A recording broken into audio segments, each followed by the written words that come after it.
Subscribe to Blessed Dark for your dose of art, architecture, and design, and hit the bell icon so you never miss an update. Hey guys, welcome back to Blessed Dark. Now, a lot of you guys ask me whether you should pursue masters or not. If yes, then in what field? And most importantly, from where? Whether home or abroad. Now, I personally haven't done a master's course, so I don't have that much knowledge. And to help you guys out, I actually brought in some help. And let me tell you, I brought in the big guns. Today on Blessed Dark, we have with us architect Urvi Sheth. She is not only the director of workshops at CEPT University, she also heads her own firm called Craft Quest. She pursued her masters from Delft University in Netherlands. And let me tell you guys, she has had an amazing journey. She wanted to pursue architectural conservation, but decided to work before she pursued masters. And while working, she discovered what her true passions are, what she really wanted to do in life, and how she paved the path for herself to go forward. So I don't want to give away any part of this journey. So let's go to Urvi ma'am and hear the whole journey from her. Hello Urvi ma'am, nice to connect with you again. Hello. Pleasure is all mine. So it's been Rishabh. yeah, last time we met was in 2006. No, wait. 2000 16 winter. Which winter school was it? It was 2016? 16 winter. Yeah, we met at CEPT University. Me and my friends had come for the workshop there, and that is where we had met. Since then, my friend had come to work for you as well, so I got more insight into what your work was. So today we have you here to sort of, a lot of people ask me about, masters, studying abroad, and what value does that add to, how does it add to your educational experience? Alright. So the first thing that I wanted to start off with was when you just graduate. So you're in 5th year and either you're just graduated or just about to graduate. Some people are maybe thinking about masters, but should you go into practice? And so I wanted to get into your headspace when you were graduating after your bachelor's or had just graduated. So what were your plans? And I sort of told viewers what route you took, but how did you come to that route is what I want to know. See, when I graduated, I was quite influenced by heritage conservation. And I thought that was my career and that was my future and that was my goal. But somehow at some point I always felt that it's better to work in this field before I jump into the profession full time. So before I could say that I can be independent and I could be working and I have my office, etc., I chose to work. Also before you sort of specialize in it as master's degree. So I went to KB Jain's office. I just went thinking that that's the best office I know as conservation. And if I have to get experience, I have to go to the best. I was hired. So I was happy. I was at the top of my world. I get what I want to get. I went there, I worked, I learned a lot during the process. And that was the end of my conservation journey, because by the end of it I realized that, dude, this is good, this is amazing experience, because I stayed in the fort for 3 months. I worked for such a beautiful building. I had a nice experience, but I had a great realization that this field is not for me. I seek something different. I seek something which is more towards architecture. I requested KB Jain and Arya's both that if you could shift me to the other office as Arya Architects for architectural work, because I don't think I would want to work on another project for conservation, because I realized that I enjoyed this, but if I have to do this repeatedly, I won't enjoy it. So that's how I moved from conservation back to architecture. So once you're in the practice, so before we move on to your field further ahead, I just wanted a brief. When we talk about architectural I was saying conversation. So when we talk about architectural conservation, so could you tell us a little bit about what that entails? So if people are inclined towards that field, what should they look forward to while practicing architectural conservation? See, heritage conservation in architecture or building conservation, I would say, is of, I mean, in practice, there could be of two different approaches. One is physical conservation of building, which includes that, okay, you have to preserve the building as it is, as it was built in its time, which means you have to be using the same material that were used while building. You have to be preserving the building in best interest while not imposing your ideas on it, because it's there and it's existing and it demands a certain degree of articulation with which it is built. So there is very little room on design ideas, I would say. So pure building conservation as a construction, it demands a very different set of rules where you have to respect the building as it was built in its time. The other way of doing conservation is virtual conservation, wherein you are not actually rebuilding or reconstructing physically, but you are doing all of it three-dimensionally. What does that mean? Like we're documenting it? Which directly means that you are creating 3D models, you are creating a whole virtual world that was built in its time. For example, this was one, so virtual conservation, and then you are showing that building virtually. All right. But that's an approach which is taken by countries at different level, where they are saying that, okay, we had this building, we conserved it virtually, we need this land, demolish, reuse for something else. So that is also possible, which is a less adopted approach in our country. We generally do the physical conservation. Okay, so getting back to your journey of shifting from conservation to a regular practice, what happened from then on? Well, I think what happened is architecture took over.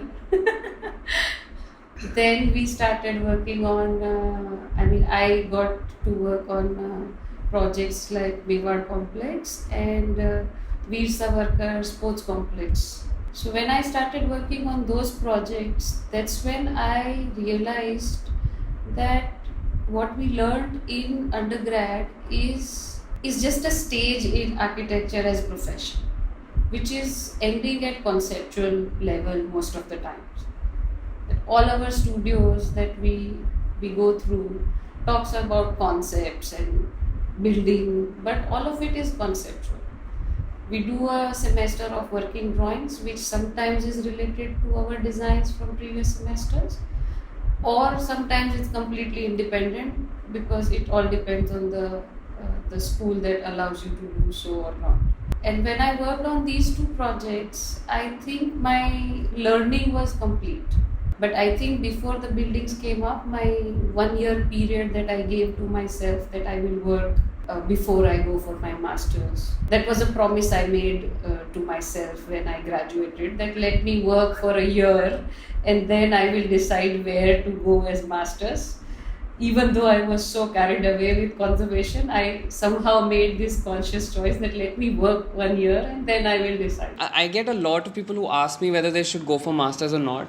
And I want to get your opinion on this. Usually my response to them is, if you want to be an architect who builds houses and some bigger buildings, like a general architect, I'm of the view that masters would not add as much value to that. If you generally want to get into the housing business, into interiors, into building, maybe some small scale projects, because I think after 5 years you're equipped to do that.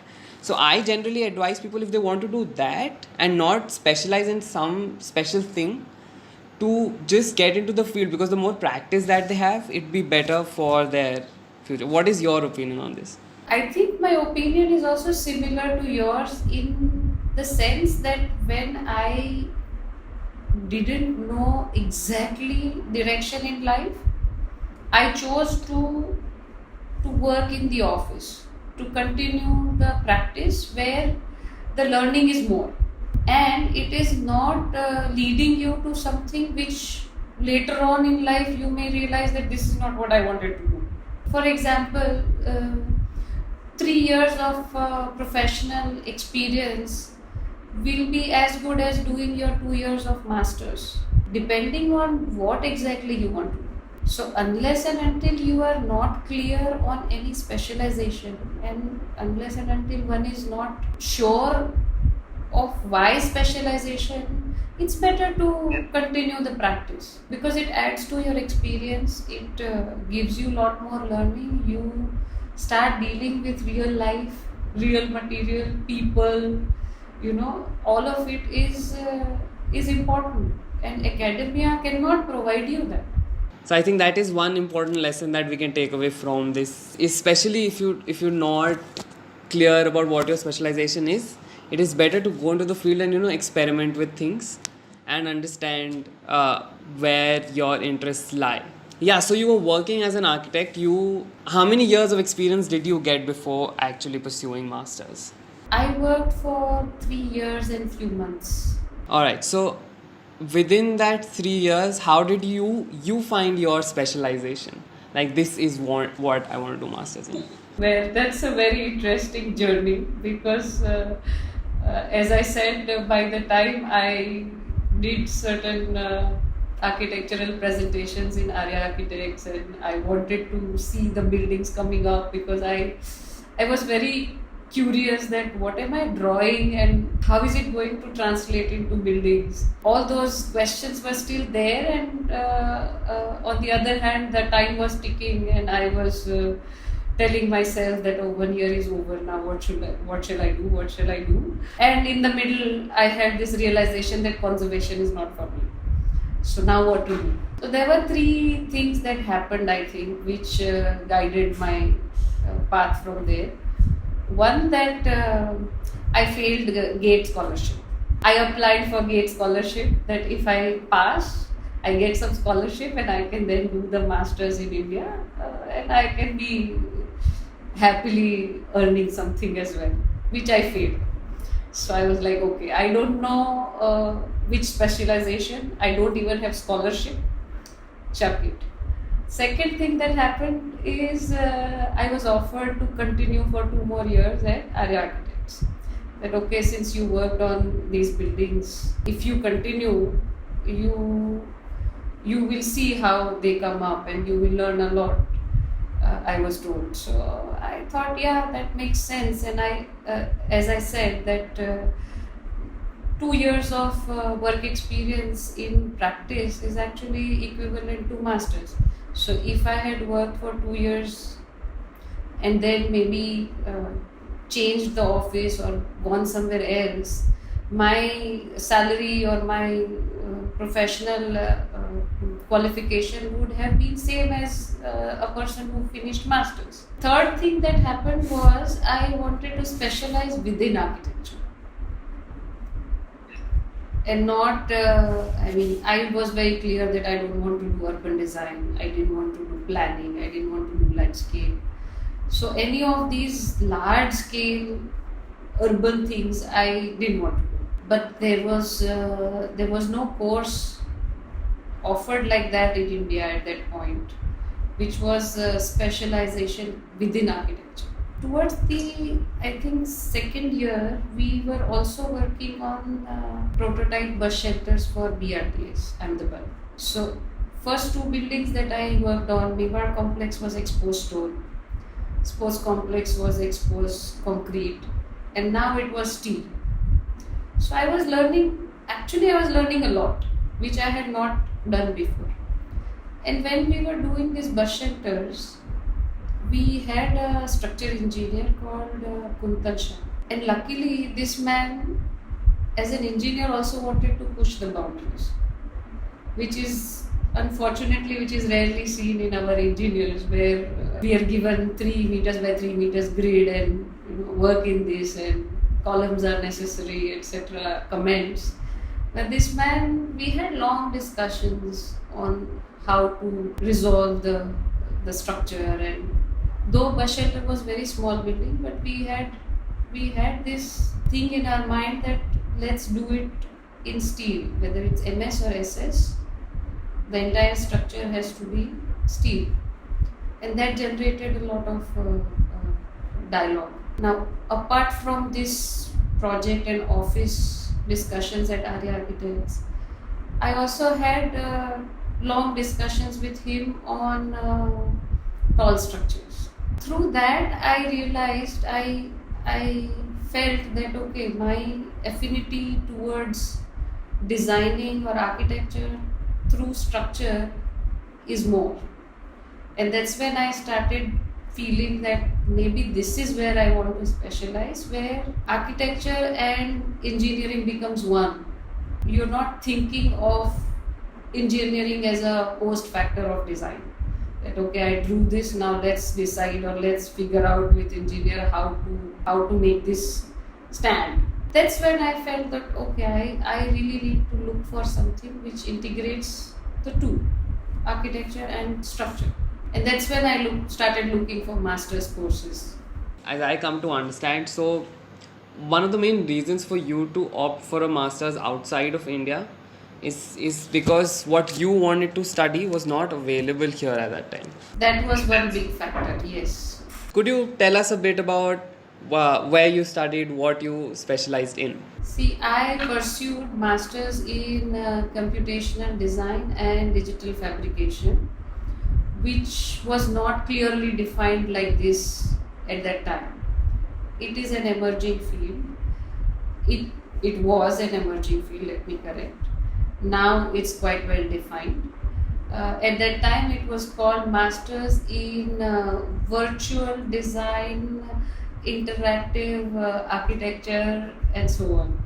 It is basically MS, Masters in Science, because I pursued it from Netherlands, Delft University of Technology.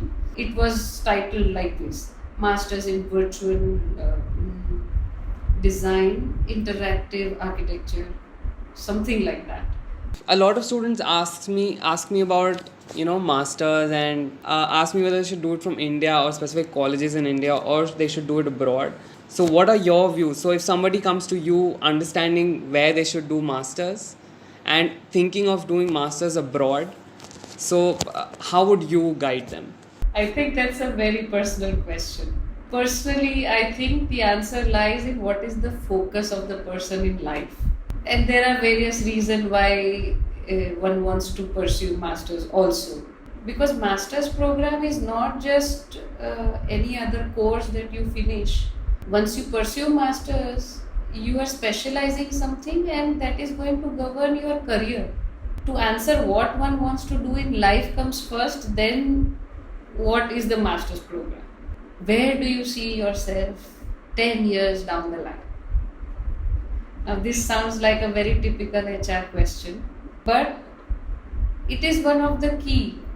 If you are going abroad for masters, do you want to live a life abroad, or do you want to pursue masters and come back to India and work? If you are going abroad, it means a lot of expense as well as plans to pay it back. So I'll give you a little example to make it even more clearer. That for example, if one chooses to pursue masters in urban scale, let's say urban design or urban planning or real estate or landscape, if you choose to study abroad, it's great because you will learn, you will be exposed to a complete new world. But keep in mind that these fields are such that these are highly dependent on size of the country, policies of the country, population of that country, culture. If you study there and if you stay there, best. If you decide to come back after that to India, then you will be able to think differently than rest of the people here, because you would have been exposed to a different environment and you would have been exposed to different way of thinking as well. But the knowledge of policy level or the knowledge of what you learned as a curriculum might not be directly applicable here. So talking about understanding that whether you want to come back or you want to practice there, So if one actually goes for masters in something in digital architecture, computational architecture, in fabrication, and then coming back to India, do you think it has a good scope if somebody comes back to India to practice? See, when one pursues a master's in computational design and digital fabrication, which to me now the field has evolved to the extent where computational design by itself is one and digital fabrication is another. So if you look at the curriculum of AA or UCL or ETH at Zurich, all of them offer at least 5 different courses in this field, which means within this field also there are specializations. Scope of it in India, to me there is a great scope, because so far it is least explored. But if we imagine it to be as it is in the Western world, then there is less scope. So how I have found my way is to integrate computation and crafts, which is strength of each of them. When it comes to realizing it, the strength in our country is crafts. So if we combine these two, then we are able to work in today's time. But maybe down the line or maybe 10 years later, we will be able to practice the way it is in the Western world now. So till then, one has to be innovative and open to find a way within our country what is possible, what is offered, and what works the best. You can't take a knowledge as it is from different country, different context, and try to impose it in our context. That would be a bit foolish, I would say. So thank you so much, ma'am. Thank you for your time, and I think we got to learn a lot today. And before we go, any final piece of advice that you would like to give students? Well, I would say to all the students who are pursuing undergrad that do things very focused. If you are really serious about what you are studying, if you came just as a passerby and if you don't care it about as a career, then it's fine. But if you are a serious person who wants to pursue architecture as a profession, please do things very focused and rigorous, because rigor is what will give you your position in profession. I think that is a really sound advice for everybody out there. And thank you so much for coming here, ma'am. Welcome. Pleasure is all mine, Rishabh. Thank you. And that was it, you guys. I hope you guys liked this conversation and you found it helpful, because I certainly did. You can find links to find architect Urvi Sheth in the description below. I would like to thank ma'am for taking out the time to do this interview with us. It was really helpful. And if you found it helpful, hit that like button, share this video, and subscribe to Blessed Arc. Also, if you have any question, comments, anything, let me know in the description below. And that was it. I will see you guys soon with another video. Bye bye.